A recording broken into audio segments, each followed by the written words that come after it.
Jacob y Esaú. A Jacob amé, mas a Esaú aborrecí. Romanos 9:13.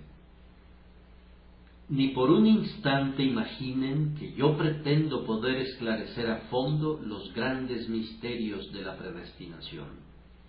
Hay algunos varones que alegan saberlo todo acerca de este tema. Lo enroscan en sus dedos con tanta facilidad como si se tratase de algo cotidiano. Pero pueden tener la certeza de que quien piensa que lo sabe todo respecto a este misterio, sabe solamente muy poco. Es sólo la superficialidad de su mente la que le permite ver el fondo de su conocimiento. Quien se zambulle en las profundidades descubre que en el fondo más hondo que hubiere alcanzado, le espera siempre una profundidad todavía mayor. El hecho es que las grandes preguntas acerca de la responsabilidad humana, el libre albedrío y la predestinación han sido debatidas repetidas veces y han sido respondidas de 10,000 maneras diferentes, pero el resultado ha sido que sabemos prácticamente lo mismo que sabíamos al principio sobre esos asuntos. Los combatientes han echado tierra en los ojos del contrario y unos a otros se han cegado, y luego han concluido que debido a que les sacaron los ojos a los demás, ellos sí podían ver. Ahora bien, una cosa es refutar la doctrina de alguien más, pero es algo muy diferente establecer los propios puntos de vista. Es muy fácil derrumbar la hipótesis de un tercero respecto a estas verdades, pero no es tan fácil lograr que mi propia postura tenga una base firme. De ser posible, esta noche voy a procurar ir con paso seguro, aunque vaya lento, pues simplemente voy a tratar de atenerme con exactitud a la palabra de Dios. Pienso que si nos atuviéramos más fielmente a las enseñanzas de la Biblia, seríamos más sabios de lo que somos, pues al apartarnos de la luz celestial de la revelación y al confiar en los fuegos fatuos de nuestra propia imaginación, nos zambullimos en ciénagas y en pantanos en los que no hay una base segura, y entonces comenzamos a hundirnos, y en lugar de empezar a salir, nos quedamos atorados irremisiblemente. La verdad es que ni ustedes ni yo tenemos ningún derecho a querer saber más de lo que Dios nos revele acerca de la predestinación. Eso es suficiente para nosotros. Si tuviéramos la necesidad de saber más, Dios nos habría revelado más.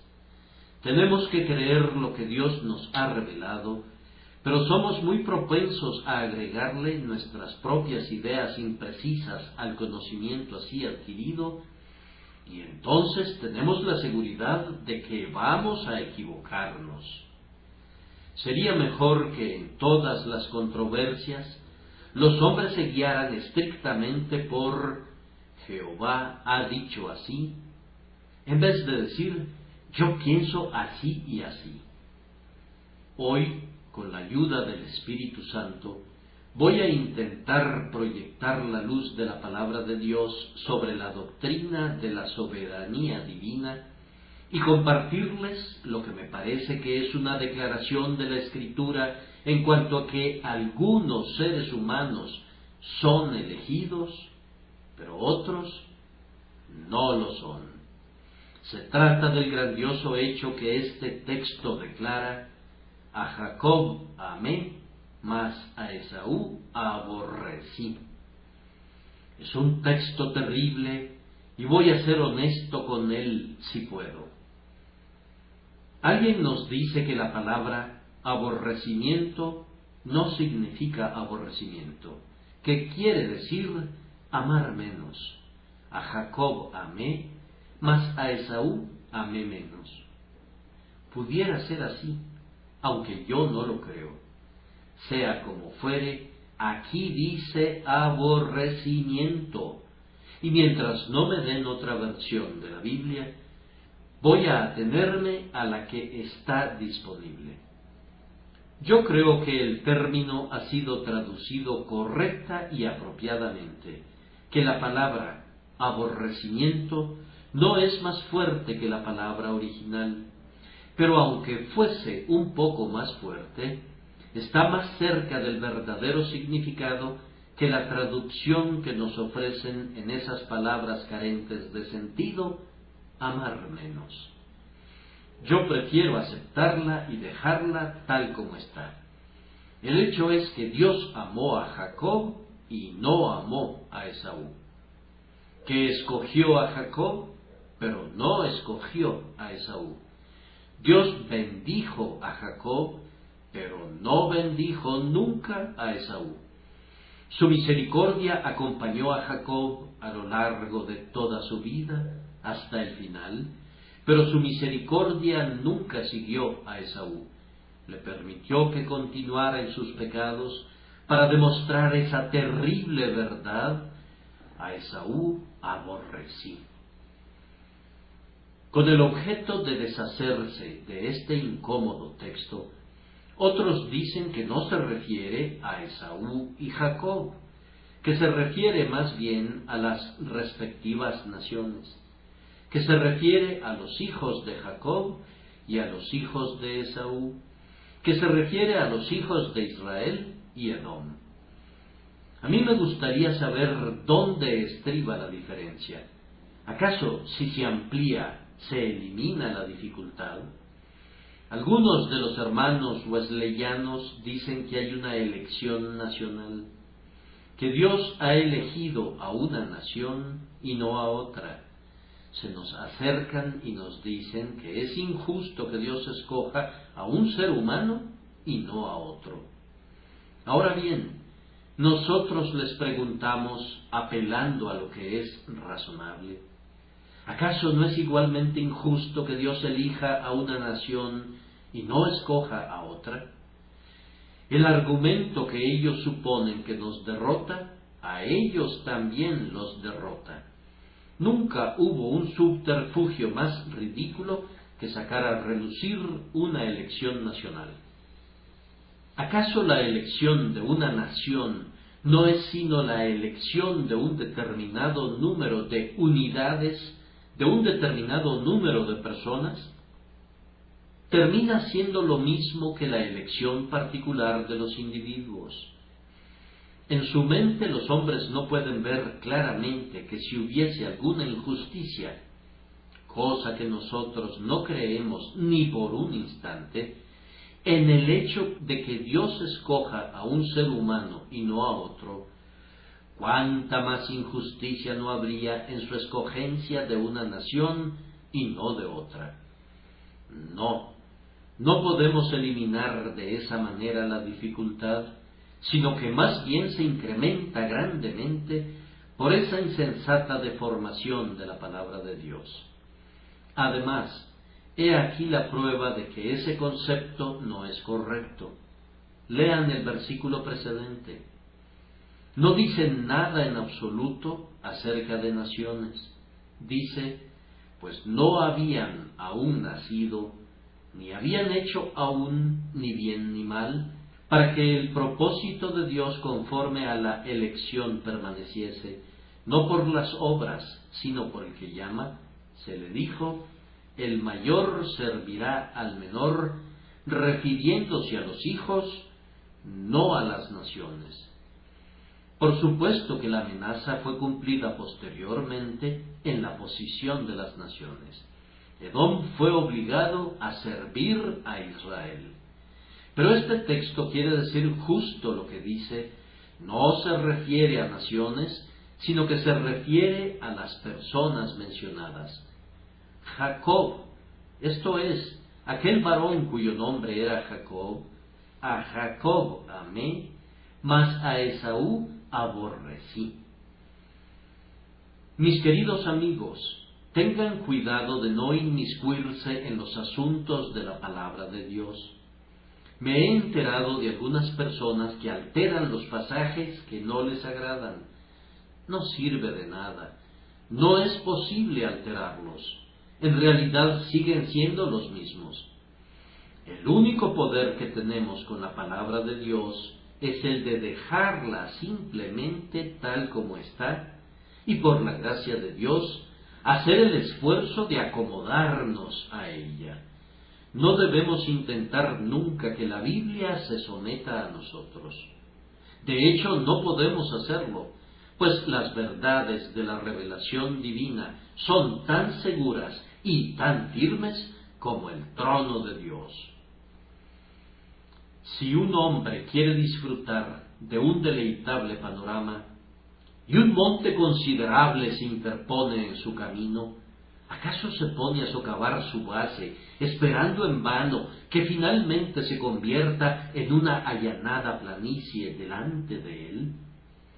No, por el contrario, lo utiliza diligentemente para el cumplimiento de su propósito, escalándolo, sabiendo bien que es el único medio disponible para obtener el fin que se propone.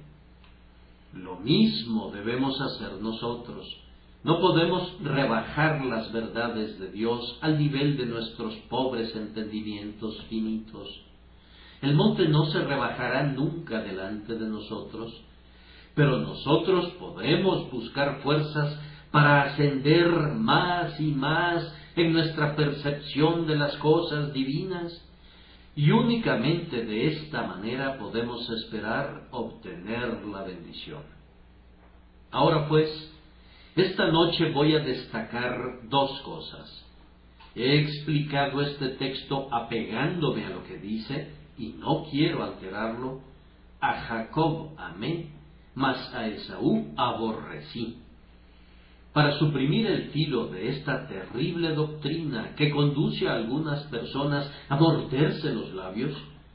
Tengo que destacar simplemente que esto es un hecho, y después voy a intentar responder la pregunta: ¿por qué amó Dios a Jacob y aborreció a Esaú? Entonces, primero, esto es un hecho. A la gente no le gusta la doctrina de la elección. En verdad no pretendo que le guste, pero ¿no es un hecho que Dios ha elegido a algunos? Pregúntenle a algún hermano arminiano acerca de la elección, y de inmediato les lanzará una mirada con unos ojos fieros y comenzará a enojarse, pues no puede soportarla. Para él es una cosa horrible, es como un grito de guerra, y de inmediato comienza a afilar el cuchillo de la controversia. Pero pregúntenle: hermano, ¿no fue la gracia divina la que te distinguió? ¿Acaso no fue el Señor quien te llamó a salir de tu estado natural y quien te hizo ser lo que eres? Oh, sí, dirá, yo estoy muy de acuerdo contigo en eso. Ahora háganle esta pregunta: ¿cuál piensas que sea la razón de que un hombre haya sido convertido y otro no? Oh, responde, el Espíritu de Dios ha estado obrando en este hombre. Bien, entonces, hermano mío, es un hecho que Dios trata mejor a un hombre que a otro. ¿Y acaso hay algo sorprendente en ese hecho? Es una realidad que reconocemos cada día. Hay un hombre que se encuentra por allá, en uno de los balcones, que sin importar cuánto trabaje, no puede ganar más de 15 chelines por semana. Y aquí está otro hombre que gana 1000 al año. ¿Cuál es la razón de eso? Uno nace en un palacio real, mientras que el otro viene al mundo en una casucha desprovista de un techo. ¿A qué se debe eso?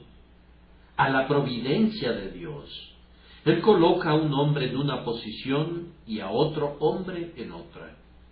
He aquí un hombre cuya cabeza no puede hilar dos pensamientos seguidos, no importa lo que hagas con él. He aquí otro hombre que puede sentarse y escribir un libro y explorar las cuestiones más profundas. ¿Cuál es la razón de eso? Dios lo ha hecho. ¿No ven el hecho de que Dios no trata a cada individuo de la misma manera? Ha creado águilas y ha creado gusanos, ha creado leones y lagartijas que reptan. A algunos seres los ha hecho reyes y algunos nacen siendo mendigos, algunos nacen con mentes imponentes y otros rayan en la idiotez. ¿Por qué sucede eso?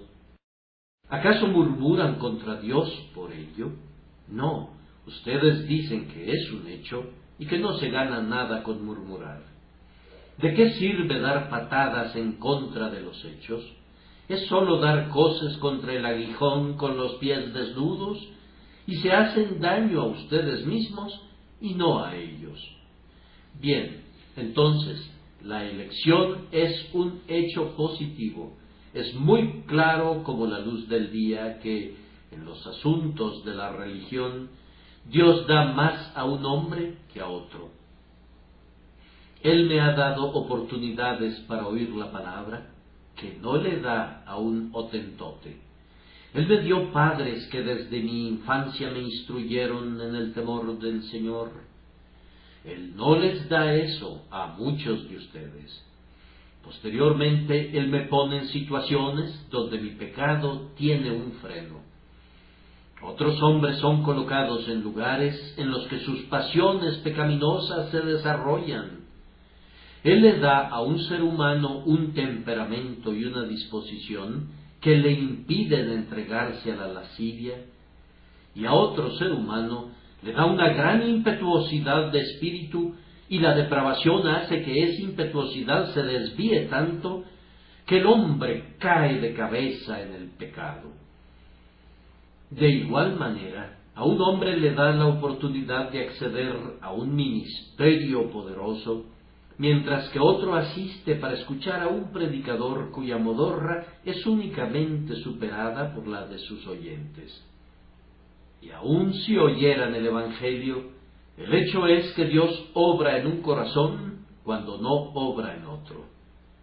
Aunque yo creo que hasta cierto punto el Espíritu obra en los corazones de todos los que oyen la palabra, de modo que no tienen excusa, yo estoy seguro que obra en algunos tan poderosamente que ya no pueden resistirle más y que son constreñidos por su gracia a arrojarse a sus pies y a confesar que es Señor de todo. En cambio, otros se resisten a la gracia que entra en sus corazones y que no actúa con la misma fuerza irresistible con que lo hace en el otro caso, y perecen en sus pecados, condenados justa y merecidamente. ¿Acaso no es una realidad todo eso? ¿Hay alguien que lo niegue? ¿Podría negarlo alguien? ¿De qué sirve dar coces contra los hechos? Cuando se entabla una discusión, a mí me gusta saber cuáles son los hechos. Ustedes conocen la historia del rey Carlos II y los filósofos. El rey Carlos le preguntó a uno de ellos: ¿a qué se debe que si tienes una cubeta de agua y la pesas y luego metes un pez en ella, el peso sigue siendo el mismo? Los filósofos aportaron muchísimas razones para explicar ese hecho. Por fin uno de ellos preguntó: ¿eso es en verdad un hecho? Y entonces descubrieron que el agua pesaba más realmente, siendo precisamente la diferencia el peso del pez introducido en ella.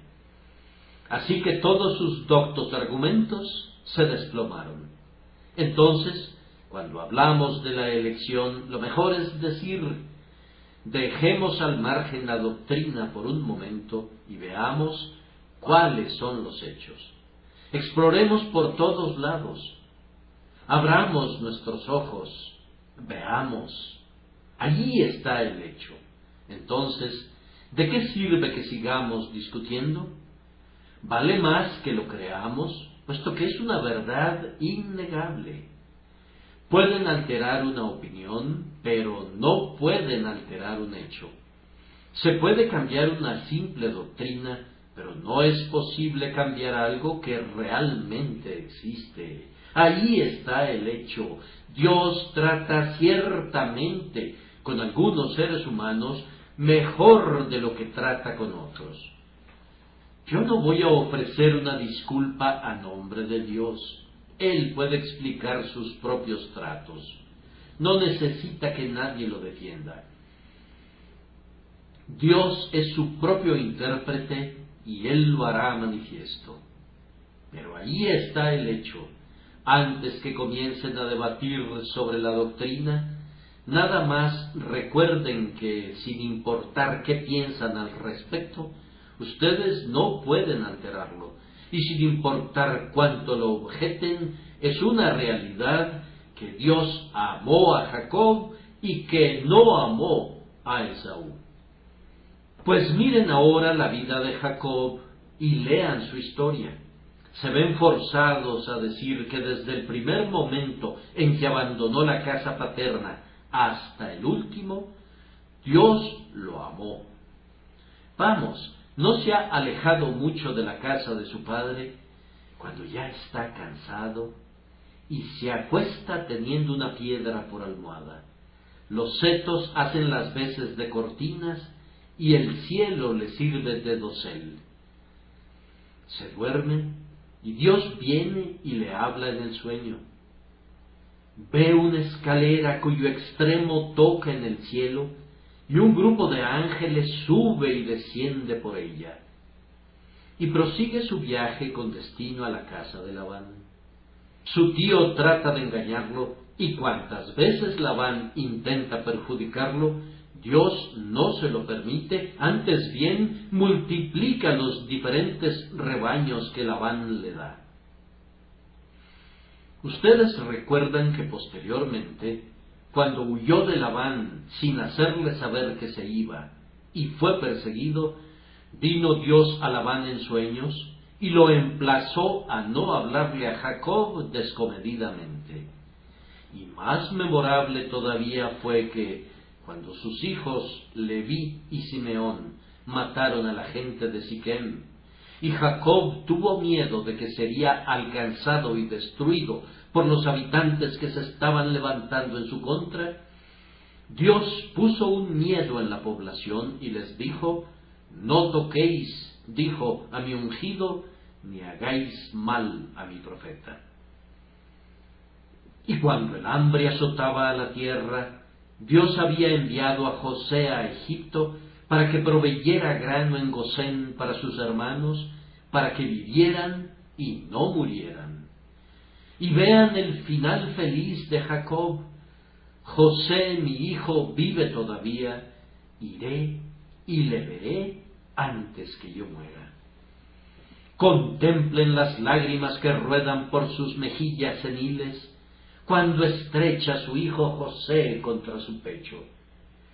Vean con qué magnificencia se presenta delante de Faraón y le bendice. Se nos informa: Jacob bendijo a Faraón.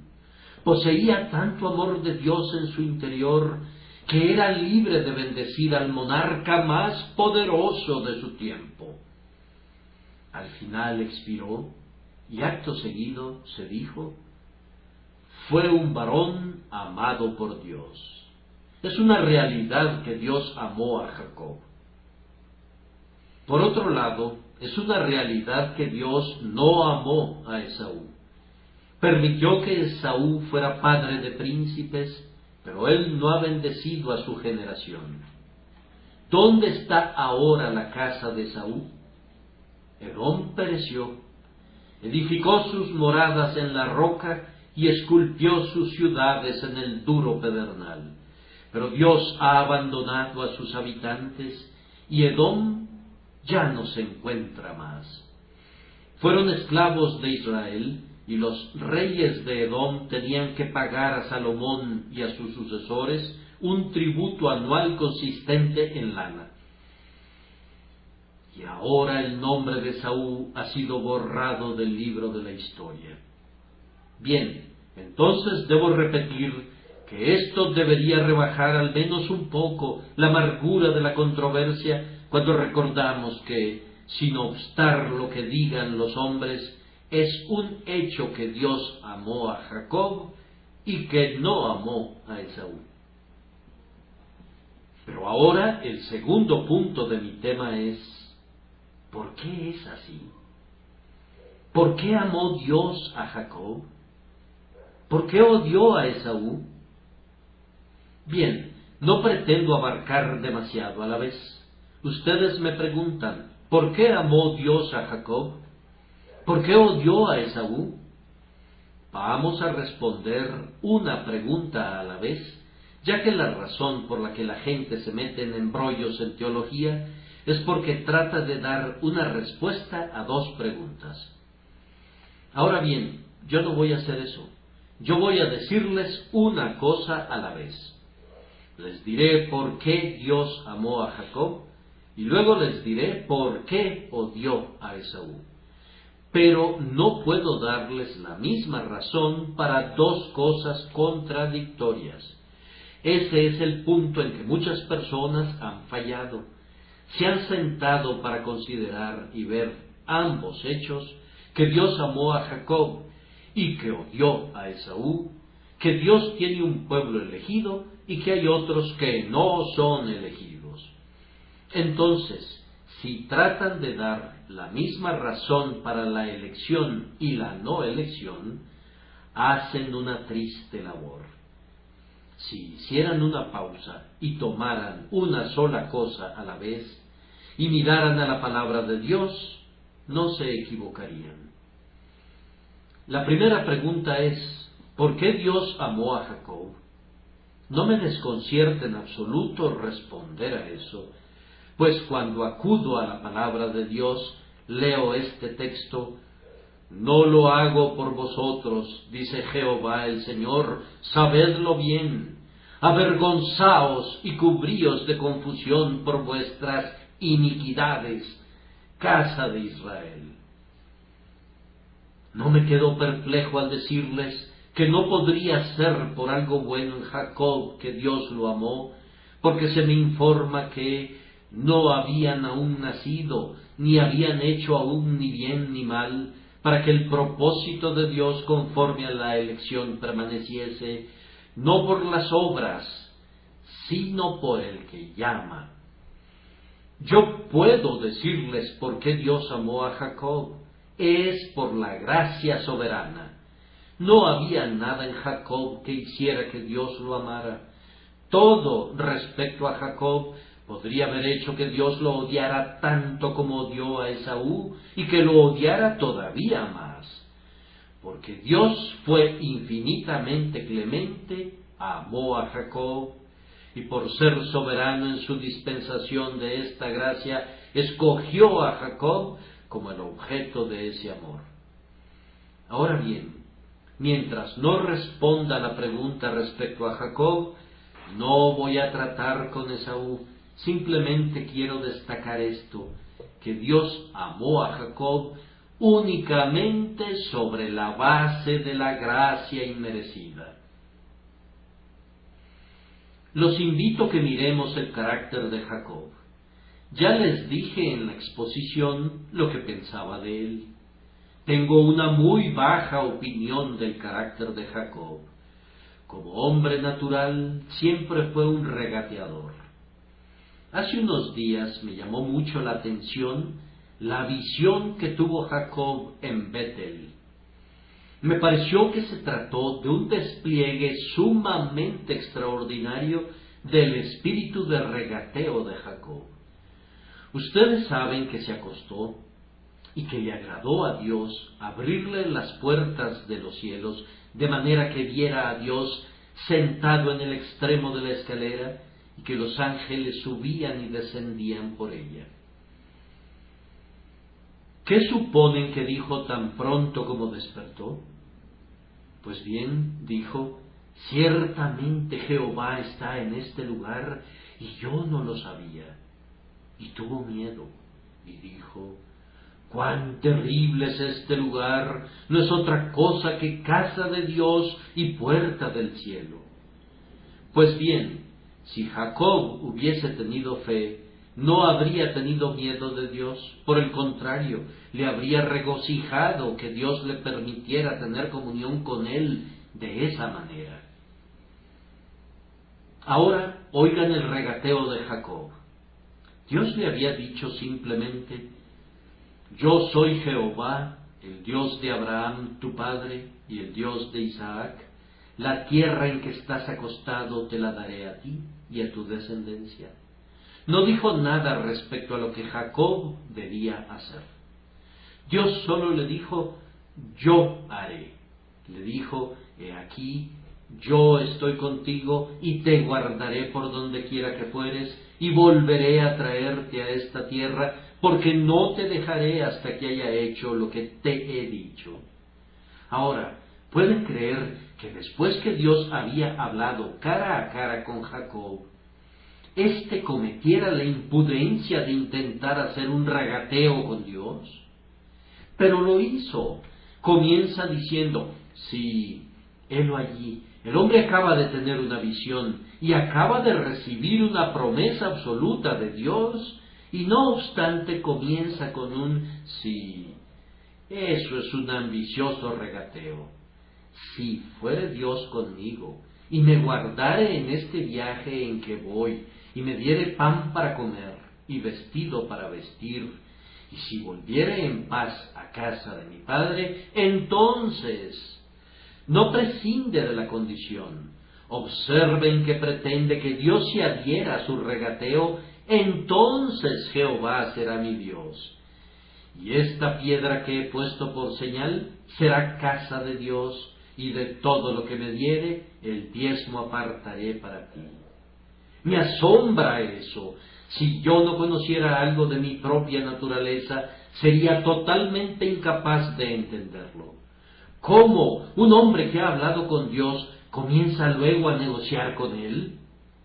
Un hombre que ha visto la única vía de acceso entre el cielo y la tierra, la escalera, Cristo Jesús, y que ha sido objeto de un pacto entre Él mismo y Dios, de un pacto cuyas obligaciones las asume Dios. Todos los elementos son una promesa, y con todo pretende después de eso que Dios se someta a una condición. Es como si tuviera miedo de que Dios incumpliera su promesa. Oh, eso era algo vil en verdad. Luego noten la totalidad de su vida. Mientras vivió con Labán, cuán miserable fue su labor. Había caído en manos de un hombre del mundo, y siempre que un cristiano avaro se junta con ese tipo de compañías, se produce un escenario terrible. Helos allí juntos, el codicioso y el posesivo.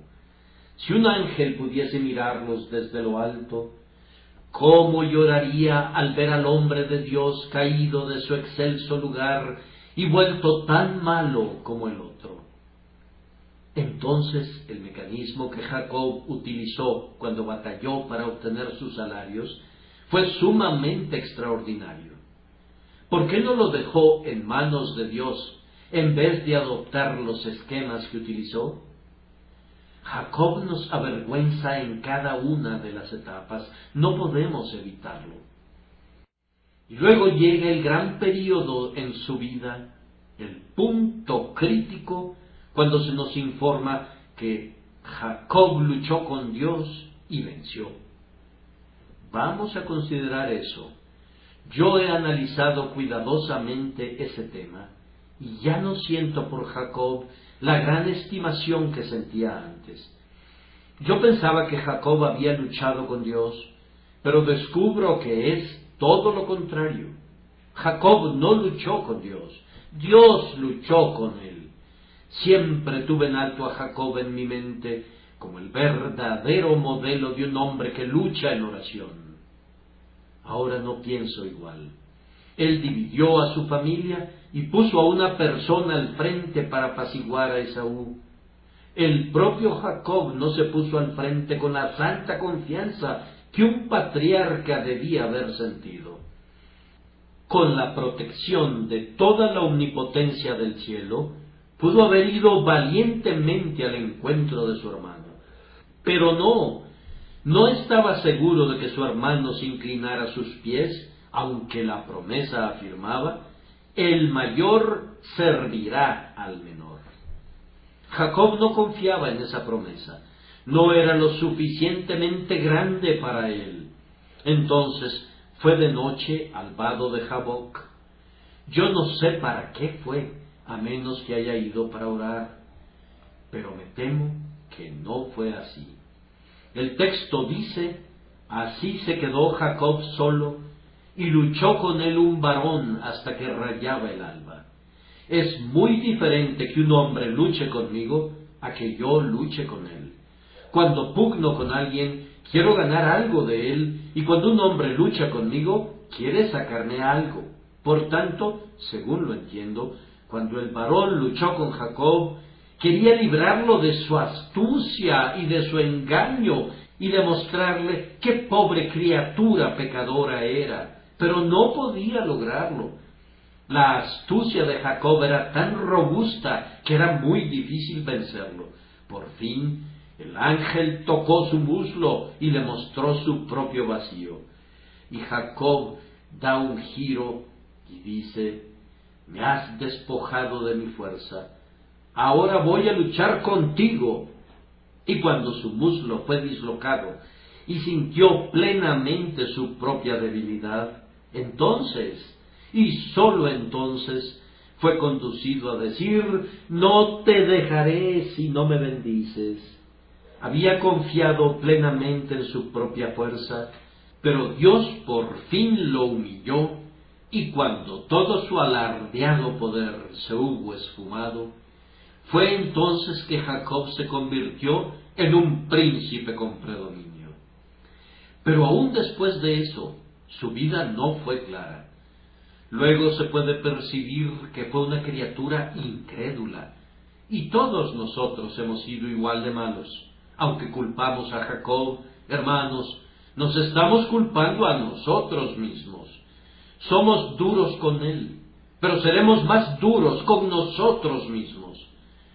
¿No recuerdan aquel memorable discurso del patriarca cuando dijo: José no parece, ni Simeón tampoco, y a Benjamín llevaréis? Contra mí son todas estas cosas. Ah, Jacob, ¿por qué no puedes creer en la promesa? Todas las otras promesas han sido cumplidas. Pero no, él no podía pensar en la promesa, siempre quiso vivir por vista. Ahora yo digo que si el carácter de Jacob es como lo he descrito, y estoy seguro de que así es, pues lo vemos en la palabra de Dios, no había ni podía haber nada en Jacob que hiciera que Dios lo amara, y la única razón por la que Dios lo amó tuvo que ser por su propia gracia, porque del que quiere tiene misericordia. Y tengan la seguridad de que la única razón por la que cualquiera de nosotros puede tener esperanza de la salvación es esta: la gracia soberana de Dios. No hay ningún motivo para que yo deba ser salvado, o para que tú debas ser salvado, excepto el propio corazón misericordioso de Dios y la propia voluntad omnipotente de Dios. Ahora pues, esa es la doctrina. No sólo este pasaje, sino multitudes de otros pasajes de la palabra de Dios la enseñan. Queridos amigos, recíbanla, aférrense a ella y no se aparten de ella nunca. Ahora, la siguiente pregunta es diferente. ¿Por qué Dios odió a Esaú? No voy a mezclar esta pregunta con la anterior. Son enteramente distintas y pretendo mantenerlas así. Una sola respuesta para las dos preguntas sería inválida, pues las preguntas tienen que ser consideradas individualmente y sólo entonces pueden responderse satisfactoriamente. ¿Por qué Dios odia a alguna persona? Yo desafío a cualquiera a dar una respuesta diferente a esta. Porque esa persona lo merece. Ninguna respuesta fuera de esta puede ser cierta jamás. Hay quienes responden la soberanía divina, pero yo los reto a ver la doctrina en la cara. Piensan que Dios creó al hombre y que arbitraria y soberanamente, es lo mismo, creó a ese hombre con la sola intención de condenarlo, que lo creó, pero con el único propósito de destruirlo para siempre. Pues bien, si pueden creerlo, los compadezco. Eso es todo lo que puedo decirles. Merecen que se les tenga lástima por pensar tan mal de Dios, cuya misericordia es eterna. Ustedes tienen mucha razón al decir que el motivo por el que Dios ama a un hombre es porque Dios así lo hace. No hay ninguna razón en el hombre. Pero no den la misma respuesta respecto a por qué Dios odia a un hombre. Si Dios trata con una persona severamente, es porque esa persona merece todo lo que recibe. En el infierno no habrá ni un alma solitaria que le diga a Dios: «Oh Señor, tú me has tratado peor de lo que merezco». Antes bien, cada espíritu perdido será conducido a sentir que tiene lo merecido, que su destrucción es atribuible a él mismo y no a Dios, que Dios no tuvo nada que ver con su condenación, excepto como juez que condena al criminal, pero que él mismo atrajo la condenación sobre su propia cabeza como resultado de sus propias obras malvadas. La justicia es lo que condena al hombre, pero la misericordia, la gracia inmerecida, lo salvan. La soberanía sostiene la balanza del amor, la justicia sostiene la otra balanza. ¿Quién podría ponerla en manos de la soberanía? Eso sería calumniar a Dios y deshonrarlo. Ahora veamos el carácter de Esaú. Alguien pregunta: ¿acaso mereció que Dios lo desechara? Yo respondo que sí. Lo que sabemos del carácter de Esaú claramente lo demuestra. Esaú perdió su primogenitura. No te pongas a llorar por eso, ni culpes a Dios. El propio Esaú la vendió, y la vendió por un guisado de lentejas. Oh Esaú, es en vano que digas: yo perdí mi progenitura por decreto. No, Jacob la recibió por decreto, pero tú la perdiste porque tú mismo la vendiste. ¿No es cierto? ¿No fue tu propio trueque? ¿Acaso por tu propia libre voluntad no aceptaste el plato de guiso rojo a cambio de la primogenitura?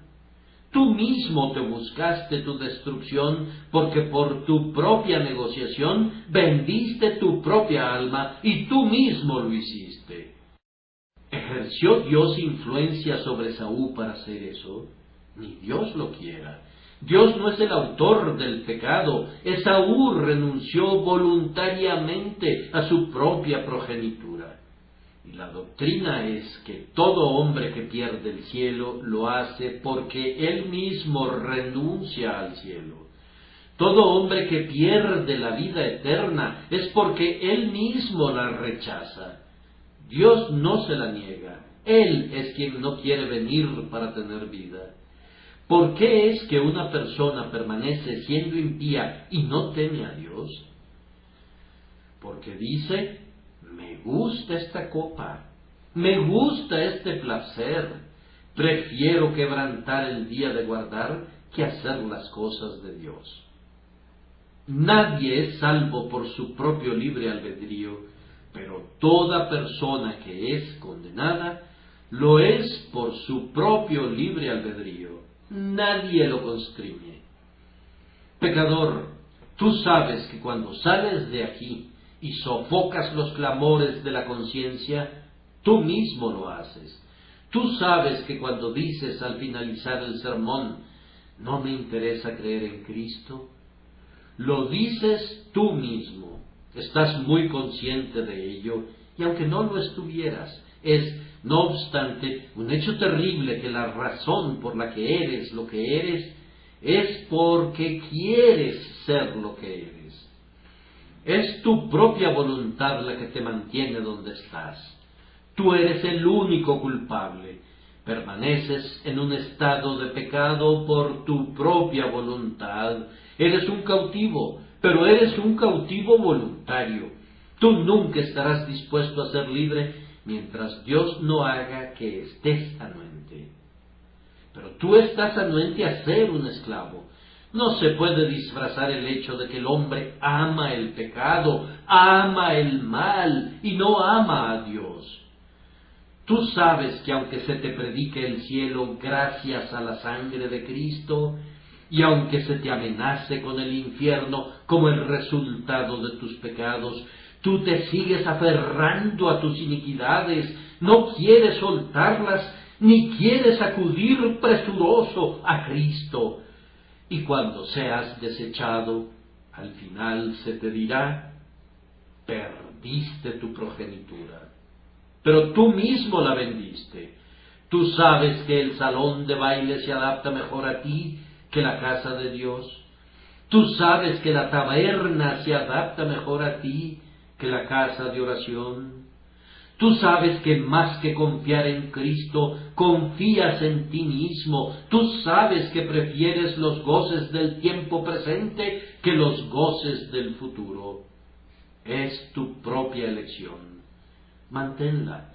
Tu condenación es tu propia elección, no la de Dios. Tú la mereces con creces. Pero, dice alguien, Esaú se arrepintió. Sí, se arrepintió, pero ¿qué tipo de arrepentimiento fue el suyo? ¿Notaron alguna vez su arrepentimiento? Todo hombre que se arrepiente y cree será salvo. Pero ¿qué tipo de arrepentimiento fue el suyo? Tan pronto descubrió que su hermano recibió la primogenitura, la buscó de nuevo con arrepentimiento, la buscó con lágrimas, pero no la recuperó. Ustedes saben que él vendió su primogenitura por un guisado de lentejas y pensó que la recuperaría dándole a su padre un guiso rojo. Esto haré, dice, voy a salir a cazar un venado para mi padre.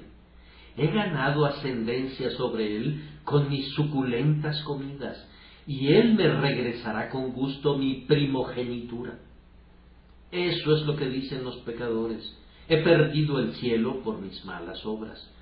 Cuando me reforme, voy a recuperarlo fácilmente. ¿Acaso no lo perdí por el pecado? Voy a recuperarlo renunciando a mis pecados. He sido un borracho, dice alguien. Voy a renunciar a la bebida y ahora voy a ser un abstemio. Otro dice, he sido un terrible blasfemo. Estoy muy apenado por ello, en verdad. No voy a volver a blasfemar más. Así que todo lo que le da a su padre es un guisado de potaje, el mismo tipo de comida por la que vendió su primogenitura. No, pecador, podrías vender el cielo por unos cuantos placeres carnales, pero no puedes comprar el cielo renunciando simplemente a esos placeres. Tú puedes alcanzar el cielo únicamente sobre otra base, es decir, sobre la base de la gracia inmerecida. Tú pierdes tu alma justamente, pero no puedes recuperarla haciendo buenas obras o renunciando a tus pecados. Tú piensas que Esaú fue un penitente sincero. Solo permíteme decirte otra cosa. Este bendito penitente, cuando no pudo recibir la bendición, ¿qué fue lo que dijo? Llegarán los días de luto de mi padre, y yo mataré a mi hermano Jacob. He ahí tu penitente. Ese no es el arrepentimiento que viene de Dios, el Espíritu Santo. Pero hay hombres que son así. Dicen que sienten mucho haber sido pecadores tan empedernidos, que sienten mucho haber sido conducidos a un estado tan deplorable, y luego van y hacen lo mismo que hacían antes. Su penitencia no los saca de su pecado, sino que los deja en él y tal vez los hunda todavía más profundamente en la culpa. Ahora vean el carácter de Esaú. El único rasgo rescatable en él fue que comenzó con el arrepentimiento, pero ese arrepentimiento fue más bien un agravamiento de su pecado, porque fue sin los efectos del arrepentimiento evangélico. Y yo digo que si Esaú vendió su primogenitura, verdaderamente merecía perderla. Y por tanto, no tengo razón en decir que si Dios odió a Esaú, fue porque merecía ser odiado. ¿Observan cómo la Escritura defiende siempre esa conclusión? Vayan al capítulo 9 de Romanos, del cual hemos seleccionado nuestro texto, y vean cuán cuidadoso es aquí el Espíritu Santo en el versículo 22. Y que si Dios, queriendo mostrar su ira y hacer notorio su poder, soportó con mucha paciencia los vasos de ira preparados para destrucción y para hacer notorias las riquezas de su gloria, las mostró para con los vasos de misericordia que Él preparó de antemano para gloria. Pero no dice nada respecto a preparar a los hombres para destrucción. Ellos mismos se prepararon, ellos lo hicieron. Dios no tuvo nada que ver con eso. Pero cuando los hombres son salvados, Dios los hace aptos para ello. En la salvación, toda la gloria es para Dios. Toda la culpa es para el hombre en la condenación. Si alguno de ustedes quisiera saber qué es lo que predico cada día y algún extraño le dijera, dame un resumen de su doctrina, dile esto. Él predica que la salvación es sólo por gracia y que la condenación es sólo por el pecado. Él le da a Dios toda la gloria por cada alma que es salvada, pero no acepta que Dios deba ser culpado por cada ser humano que se condene. Yo no puedo entender esa enseñanza. Mi alma se revela ante la idea de una doctrina que pone la sangre del alma del hombre a la puerta de Dios. No puedo concebir cómo unas mentes humanas, al menos unas mentes cristianas, puedan sostener una blasfemia de ese tipo. Me deleito en predicar esta bendita verdad. La salvación es de Dios de principio a fin, el alfa y la omega. Pero cuando tengo que predicar la condenación, digo, la condenación es del hombre, no es de Dios. Y si tú pereces, tu sangre será demandada de tus propias manos. Hay otro pasaje. En el último gran día, cuando todo el mundo se presente delante de Jesús para ser juzgado, ¿han notado que cuando los justos pasan al lado derecho, Jesús dice, venid, benditos de mi Padre, observen, heredad el reino preparado, observen la siguiente palabra, para vosotros desde la fundación del mundo? ¿Qué les dice a los de la izquierda? Apartaos de mí, malditos. No les dice malditos de mi Padre, sino malditos. ¿Y qué más dice? Al fuego eterno preparado, no para ustedes, sino para el diablo y sus ángeles. ¿Ven con qué precisión ha sido expresado? He aquí la respuesta en cuanto a la salvación. Toda es de Dios. Venid, benditos de mi Padre.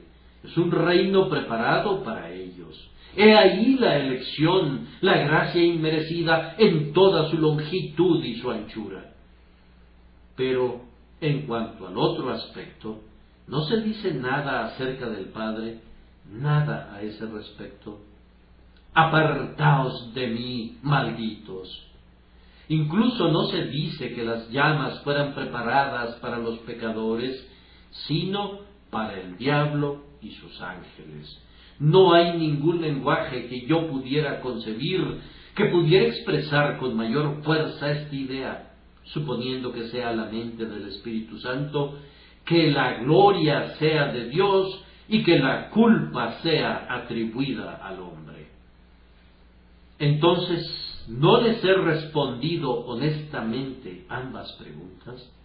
He procurado aportar un argumento de la Escritura para explicar los tratos de Dios con el hombre. Él salva al hombre por gracia, y si los hombres perecen, perecen justamente por su propia culpa. ¿Cómo, pregunta alguien, reconcilias ambas doctrinas? Mis queridos hermanos, yo no reconcilio a dos amigos nunca. Ambas doctrinas son amigas entre sí, pues ambas se encuentran en la palabra de Dios, y no voy a intentar reconciliarlas. Si ustedes me demuestran que son enemigas, entonces las voy a reconciliar. Pero, dirá alguien, contienen una gran dificultad. ¿Me podrían decir cuál verdad no contiene alguna dificultad? Pero, dices, yo no la veo. Bien, yo no te pido que la veas, te pido que la creas. Hay muchas cosas en la palabra de Dios que son difíciles y que no puedo ver, pero están allí y yo las creo. Yo no puedo ver cómo Dios puede ser omnipotente y que el hombre sea libre, pero así es, y yo lo creo. Bien, dice alguien, yo no puedo entenderlo. Mi respuesta es, estoy obligado a presentarlo tan claramente como me sea posible, pero si tú no tienes ningún entendimiento, yo no puedo dártelo de ninguna manera.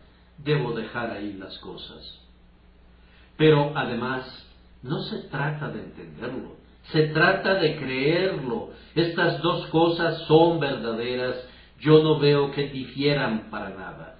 Sin embargo, aunque lo hicieran, más bien, aunque dieran la impresión de contradecirse, realmente no se contradicen, porque Dios no se contradice nunca, y yo pienso que en esto exhibo la solidez de mi fe en Dios, en que puedo creerle, aun cuando su palabra parezca ser contradictoria.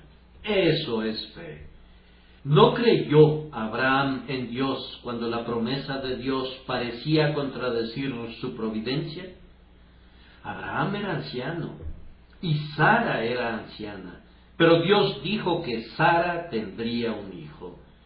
¿Cómo podría suceder eso?, preguntó Abraham. Pues Sara es ya anciana. Y sin embargo, Abraham creyó la promesa y Sara tuvo un hijo.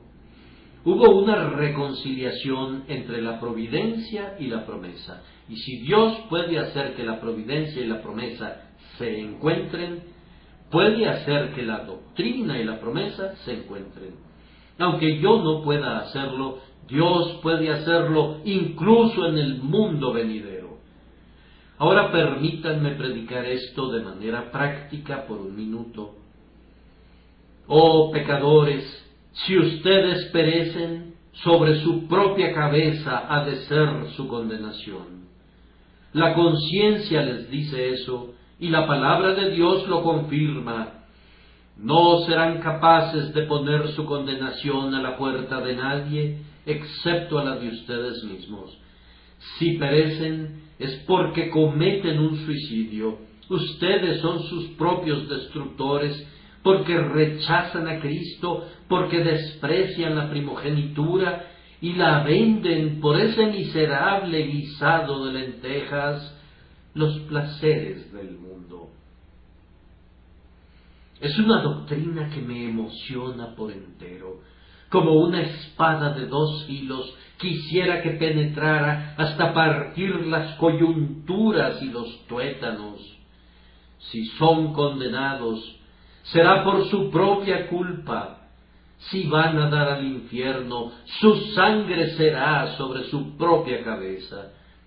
Ustedes acarrearán la leña para su propia hoguera, ustedes excavarán para extraer el hierro, para fundir sus propias cadenas, y sobre su propia cabeza será su condenación. Pero si son salvos, no podría ser por sus méritos, tiene que ser por gracia inmerecida y soberana.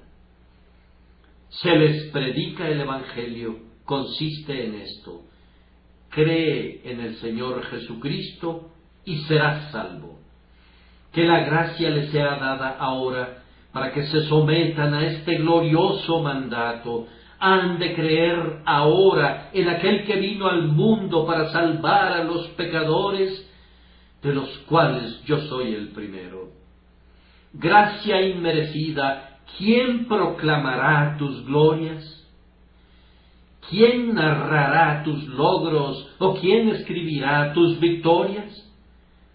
Tú has llevado al suplantador Jacob a la gloria y lo volviste blanco como los ángeles del cielo, y tú transportarás también a muchos negros pecadores allá y los harás gloriosos como los glorificados. Que Dios demuestre que esta doctrina es verdadera en la propia experiencia de ustedes. Si todavía queda alguna dificultad en sus mentes acerca de cualquiera de estos puntos, escudriñen la palabra de Dios y busquen iluminación de su espíritu para que les enseñe. Pero recuerden que, después de todo, esos no son los puntos más importantes de la Escritura. Lo que más debe importarles es saber si ustedes tienen un interés en la sangre de Cristo, creer realmente en el Señor Jesús. Yo he tocado estos puntos básicamente porque causan muchos conflictos a muchísima gente, y pensé que pudiera ser un instrumento de ayuda que les sirva a algunos de ustedes para hollar el cuello del dragón. Que Dios nos conceda que así sea, por Cristo nuestro Señor.